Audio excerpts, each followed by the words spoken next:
हम लोग class 10 maths के चैप्टर नंबर 3 दो चर के रैखिक समीकरण को पढ़ रहे हैं। आज हम लोग एक्सरसाइज 3.3 को शुरू करेंगे। क्वेश्चन नंबर 1 में आपको कहता है कि निम्न रैखिक समीकरण युग्म को प्रतिस्थापन विधि से हल करें।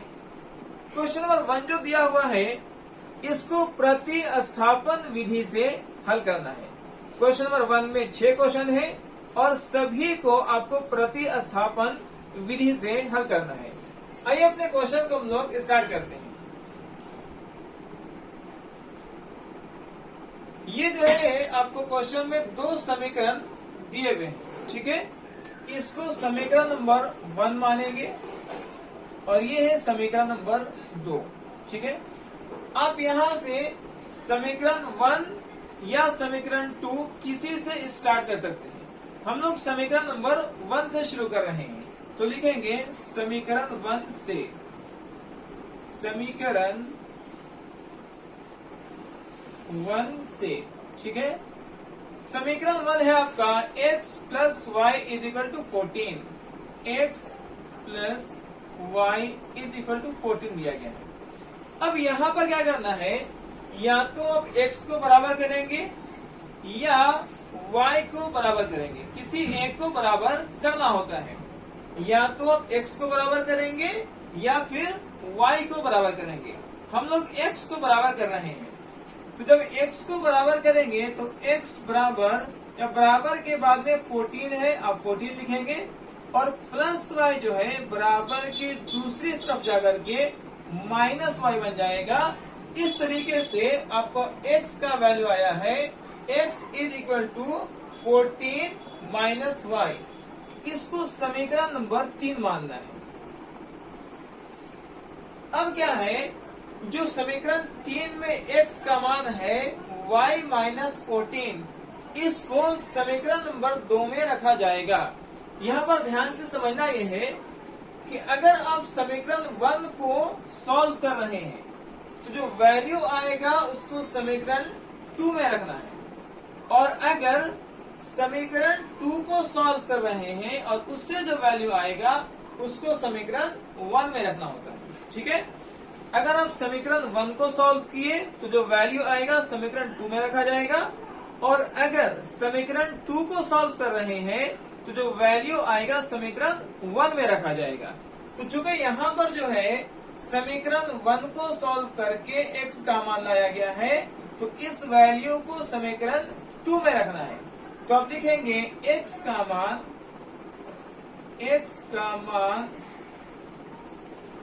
समीकरण 2 में रखने पर, समीकरण 2 है x minus Y is equal to 4। x minus Y is equal to 4 है, ठीक है। और x का वैल्यू आपको पास आया है 14 माइनस वाई, तो अब x के स्थान पर 14 माइनस वाई लिखेंगे। 14 माइनस वाई किसके स्थान पर, x के स्थान पर, minus Y is equal to 4 है, ठीक है। अब यहां से क्या होगा, इसको लिखेंगे 14, इसको माइनस 1y और माइनस 1y पढ़ेंगे, ओके। इसको माइनस 1y, इसको माइनस 1y पढ़ेंगे, तो दोनों ऐड होकर के minus 2y is equal to 4 बन जाएगा। अब यहां से क्या करना है, आपको माइनस 2y को इक्वल करेंगे, तो लिखेंगे minus 2y is equal to, बराबर के बाद में 4 है तो आप यहाँ पर पहले 4 लिखेंगे, और 14 जो प्लस में है बराबर के दूसरी तरफ जाकर के माइनस 14 बन जाएगा। तो minus 2y is equal to 4 में 14 जब माइनस करेंगे तो माइनस 10 आएगा। 4 में से जब 14 को घटाएंगे तो माइनस 10 आएगा, और यहाँ से माइनस और माइनस क्या होगा, कट जाएगा। आपका वैल्यू है y इज इक्वल टू 10, और 2 जो मल्टीप्लाई में है वो यहाँ से डिवाइड में आएगा, और 2 का टेबल में 10 जो है 5 टाइम में आता है, इस तरीके से आपको y का मान जो है 5 आ चुका है। अब इस y के मान को आप जो है समीकरण नंबर 3 में रख देंगे। तो यहां लिखेंगे y का मान समीकरण 3 में रखने पर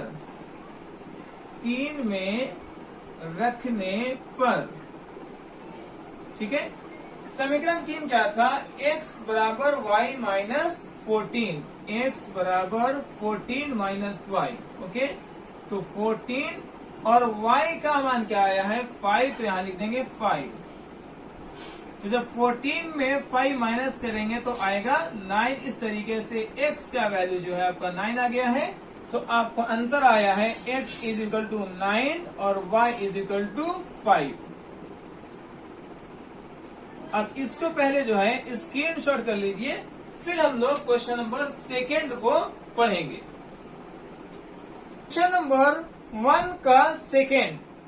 इस क्वेश्चन में आपको दिया हुआ है s minus T is equal to 3, s by 3 plus t by 2 is equal to 6। ये आपको समीकरण के युग्म दिए गए हैं और आपसे बोला गया है कि आप इसको प्रतिस्थापन विधि से हल करके s और t का मान ज्ञात करें। ठीक है, आइए इस क्वेश्चन को हम लोग स्टार्ट करते हैं। ये है आपका समीकरण नंबर 1 और ये है आपका समीकरण नंबर 2। ओके, जैसा कि आप देख सकते हैं समीकरण नंबर 2 जो है वो बटा के रूप में दिया हुआ है, फ्रैक्शन में दिया हुआ है।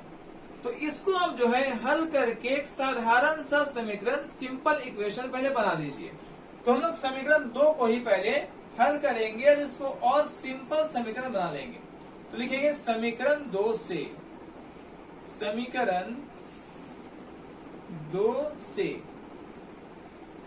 समीकरण 2 दिया हुआ है s by 3 plus t by 2 is equal to 6। अब यहाँ पर जो है 3 और 2 का एलसीएम निकाला जाएगा। इसको भिन्न का जोड़ बनाएंगे। क्या बनाएंगे? भिन्न का जोड़। और अब भिन्न का जोड़ आप सभी जानते हैं, इसमें 3 और 6 का एलसीएम निकालेंगे, ये 6 हो जाएगा। 3 और 2 का एलसीएम निकालेंगे, 6 हो जाएगा। जब 3 से 6 को भाग करेंगे 2 बार में कटेगा। 3 से 6 को भाग करेंगे 2 बार में कटेगा और उस 2 को जब s से गुना करेंगे तो ये 2s बन जाएगा। इसी तरीके से इस 2 से 6 को भाग करेंगे, 2 से 6 को भाग करेंगे 3 बार में कटेगा और 3 को जब t से गुना कर देंगे तो 3t बन जाएगा, बराबर में 6 है। ये 6 जो है यहाँ बराबर के बाद मल्टीप्लाई में हो जाएगा। क्योंकि 6 डिवाइड में है तो डिवाइड से मल्टीप्लाई हो जाएगा। तो आपको मिलेगा 2s plus 3t is equal to 6 को 6 से मल्टीप्लाई करेंगे 36 आ जाएगा। और ये समीकरण 2 का जो है आपको साधारण सा रूप मिल गया है। ठीक है, अब हम लोग समीकरण 1 और समीकरण 2 से हल करेंगे। जैसा कि आपको क्वेश्चन नंबर 1 में बताया गया था कि आप समीकरण 1 या समीकरण 2 किसी को भी हल कर सकते हैं। जो सबसे आसान सा समीकरण हो उसी को हल किया जाता है। तो समीकरण 1 जो है ज्यादा आसान सा समीकरण है, तो आप समीकरण 1 से हल करेंगे। लिखेंगे समीकरण 1 से। समीकरण 1 क्या कहता है? s minus T is equal to 3, s minus T is equal to 3। जब यहां से s को बराबर करेंगे s इज इक्वल टू, तो जो 3 बाद में है उसको पहले लिखना है। ओके, और t जो माइनस में है वो बराबर के दूसरी तरफ जाकर के प्लस में t बन जाएगा। इस तरीके से s का जो मान आया है वो है 3 प्लस t और इसको समीकरण नंबर 3 मानेंगे। ओके, अब यहां से s का जो मान है वो समीकरण नंबर किस में रखा जाएगा? 2 में रखेंगे। क्यों? क्योंकि जैसा कि आपको क्वेश्चन नंबर 1 में बताया जा चुका है कि जब आप समीकरण 1 को हल करेंगे तो जो भी मान आएगा उसको समीकरण 2 में रखना है। अगर आप समीकरण 2 को हल करते तो जो मान आता उसको समीकरण 1 में रखा जाएगा। ठीक है, तो समीकरण 1 को हल करेंगे तो समीकरण 2 में मान रखा जाएगा।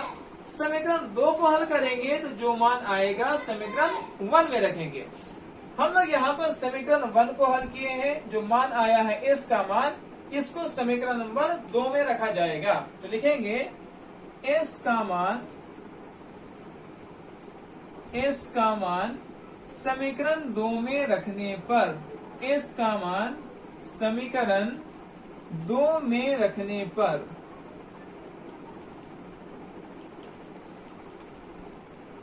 और समीकरण 2 जो है आपका सिंपल सा फॉर्म में आ गया है 2s plus 3t is equal to 36। यहां लिखेंगे 36। ठीक है, अब यहां देखिए 2 का 2 हो जाएगा और s का जो मान है वह है 3 प्लस t। आप लिखेंगे 3 प्लस t प्लस में 3t इज इक्वल टू 36। अब ये 2 से दोनों अंदर में मल्टीप्लाई होगा, गुना होगा। जब 2 को 3 से गुना करेंगे 6 हो जाएगा, प्लस 2 को जब 3t से गुना करेंगे 2t हो जाएगा, और ये आपका 3t पहले से है, बराबर में 36। ओके, 2t और 3t को ऐड करेंगे, जब 2 और 3 को जोड़ेंगे तो ये बन जाएगा 5t बराबर 36 का 36 लिखेंगे। जो 6 प्लस में है बराबर के दूसरी तरफ ले जाएंगे तो माइनस बन जाएगा। इस तरीके से आपका वैल्यू जो आया है 5t इज इक्वल टू ये 30 आ गया है, और यहाँ से t का मान निकाल लेंगे। t बराबर लिखेंगे 30 बाई 5, जो मल्टीप्लाई में है उसको डिवाइड में लाएंगे, और 5 का पहाड़ा में 30 जो है 6 बार में आता है, तो t का मान आपका बन गया है 6। ठीक है, अब इस t के मान को आप कहां पर रखेंगे? तो t के मान को समीकरण 1 में रखेंगे, या समीकरण 2 में रखेंगे, या समीकरण 3 में रखेंगे। कहीं भी रखने से आंसर आपका आ जाएगा। अब t के मान को समीकरण 1 या 2 या 3 कहीं भी रख सकते हैं। जो सबसे आसान सा समीकरण आपको दिखता है आपको वहीं पर मान रख लेना है। तो सबसे आसान समीकरण नंबर 3 है आपके पास में, तो लिखेंगे t का मान समीकरण 3 में रखने पर समीकरण 3 है आपके पास, s बराबर 3 plus t, s is equal to 3 plus में t, तो 3 को 3 लिखेंगे, प्लस t का वैल्यू है 6, तो यहाँ 6 लिख देंगे, और दोनों को ऐड करेंगे तो s का वैल्यू 9 आ जाएगा। इस तरीके से आपको आंसर आ चुका है t इज इक्वल टू 6 और s is equal to 9।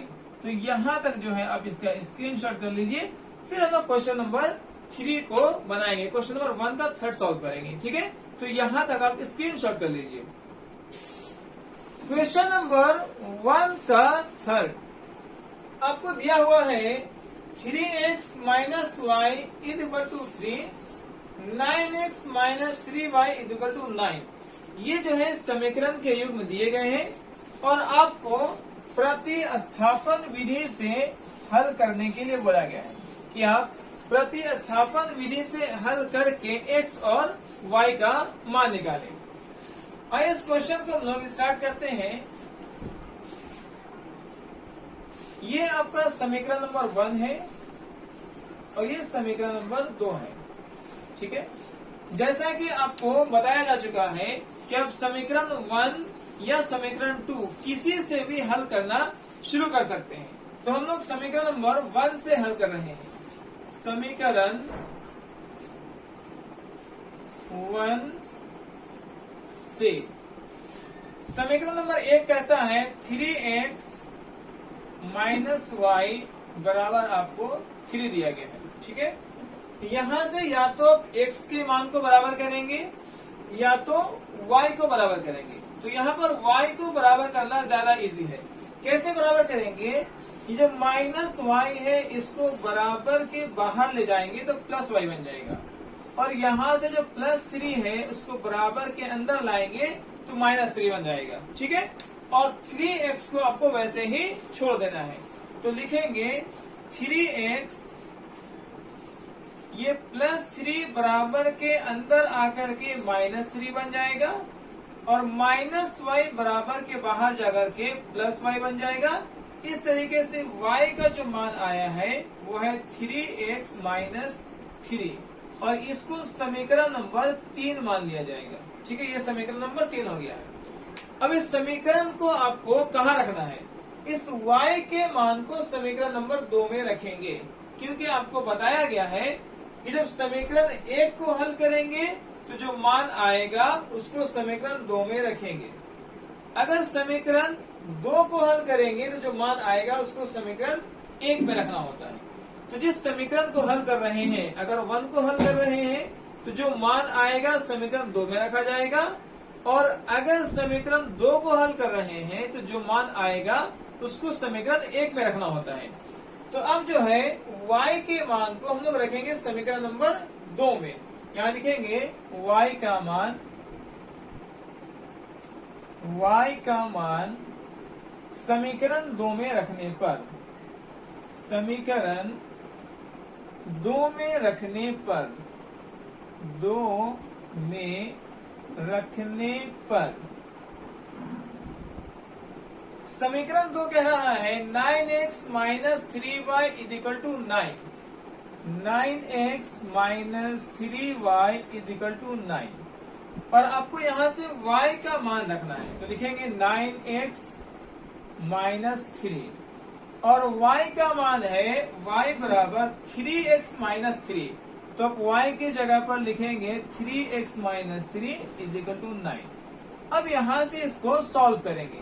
9x minus, जब 3 को 3 से गुना करेंगे तो ये 9 आ जाएगा x, माइनस को माइनस से गुना करेंगे प्लस में आ जाएगा, और 3 को 3 से गुना करेंगे 9 बराबर में 9। अब देखिए -9x + 9x कट जाएगा, और आपका आया है 9 = 9। ये तो हमेशा सही है कि 9 9 के बराबर होता है। तो अब लिखेंगे यह सदा सत्य है, सदा सत्य है। अब यहाँ से हम लोगों को क्या करना है, चूंकि जब ऐसा कंडीशन आएगा तो यहाँ पर कोई भी x और y का कोई एक वैल्यू नहीं आएगा, इसके अनेक हल आएंगे। आप इसको कैसे चेक करेंगे? आपका जो समीकरण है उसको चेक करें। समीकरण दिया हुआ है 3x - y = 3, और समीकरण 2 है 9x - 3y = 9। ठीक है, अब क्या करना है, इसको a1/a2, b1/b2 और c1/c2 करके चेक करें क्या इसके अनेक हल आ रहे हैं। तो देखेंगे, देखिए y से पहले कुछ नहीं तो 1 माना जाएगा, x के पहले वाली संख्या को a कहते हैं, y के पहले की संख्या को b कहते हैं, और लास्ट में जो संख्या है कांस्टेंट टर्म उसको c कहा जाता है। ठीक है, तो ये जो है आपको a है, ये b है और ये c है। यहाँ भी ये a है, ये b है और ये c है। चूंकि ये समीकरण नंबर 1 है, ये समीकरण नंबर 2 है, इन सभी को a1, b1, c1 मानेंगे, इसको a2, b2, c2 मानेंगे। ओके, अब आपको पहले a1/a2, b1/b2 और c1/c2 को चेक करना है। तो ये जो वैल्यू आएगा a1/a2 = a1 कितना है, x के पहले जो संख्या है वो a1 है, तो a1 हो गया 3, और इसमें x के पहले जो संख्या है वो a2 है, a2 हो जाएगा 9। जब इसको कट करेंगे आप 3 का पहाड़ा में, 3 एकम 3, 3 दिया 9। इसी तरीके से आप b1/b2 कर लें, b1/b2। ओके, y से पहले की संख्या यहाँ b1 है, तो ये b1 हो जाएगा -1, और इसमें भी y से पहले जो संख्या है वो है b2, तो b2 हो जाएगा -3, माइनस माइनस कट जाएगा, तो यहाँ भी आ रहा है 1/3। इसी तरीके से आप c1/c2 चेक करेंगे। ये जो है c1 है, ये c2 है, तो 3/9, 3/9 और कट करके 1/3 आ गया। अब आप देख सकते हैं कि जो आपको a1/a2, b1/b2, c1/c2 है, तीनों आपस में बराबर हैं, तीनों आपस में बराबर हैं। तो आप लिखेंगे a1/a2 बराबर है B1 बाई B2 का और ये बराबर है C1 बाई C2 का। इसका मतलब है इस रैखिक युग्म के अनंत हल होंगे। क्या लिखेंगे? रैखिक